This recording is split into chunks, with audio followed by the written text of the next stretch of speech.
ایک بزرگ کسی دکان پر کچھ ضرورت زندگی کا سامان لینے گئے۔ سامان لینے کے بعد بزرگ نے 500 کا نوٹ جیب سے نکالا اور دکاندار کو تھما دیا تو دکاندار نے نوٹ دیکھتے ہی مسکراتے ہوئے کہا، بابا جی کیوں مذاق کرتے ہیں، اس نوٹ کو منسوخ ہوئے تو عرصہ گزر چکا ہے۔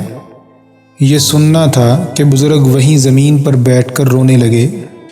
دکاندار کو رحم آیا اور اس نے کہا، اچھا آپ روئیں نہیں، براہ کرم اگر آپ کے پاس پیسے نہیں ہیں تو آپ سامان بنا پیسوں کے لے جائیں۔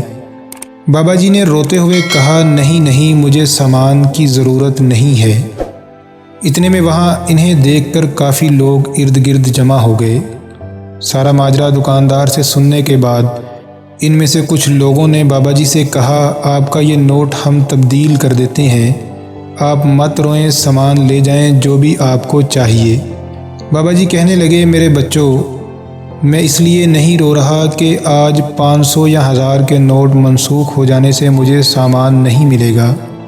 میں تو اس بات پر رو رہا ہوں کہ میں نے کچھ رقم جمع کی تھی، آج میں اس کے عوض سامان لینے آیا تو دکاندار نے کہا کہ یہ نوٹ منسوخ شدہ ہیں، یعنی میری جمع پونجی اب بیکار ہو چکی ہے۔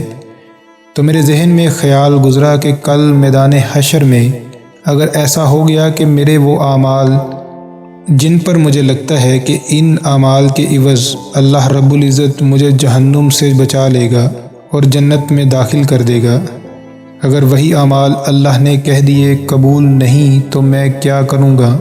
میں تو ہلاک ہو جاؤں گا۔ وہاں تو تم میں سے کوئی بھی ایسا سخی نہ ہوگا جو مجھ سے اپنے اعمال تبدیل کر لے۔ بابا جی کا یہ کہنا تھا کہ پورے مجمع پر لرزہ طاری ہو گیا اور سب اپنے اپنے گریبان میں جھانکنے لگے۔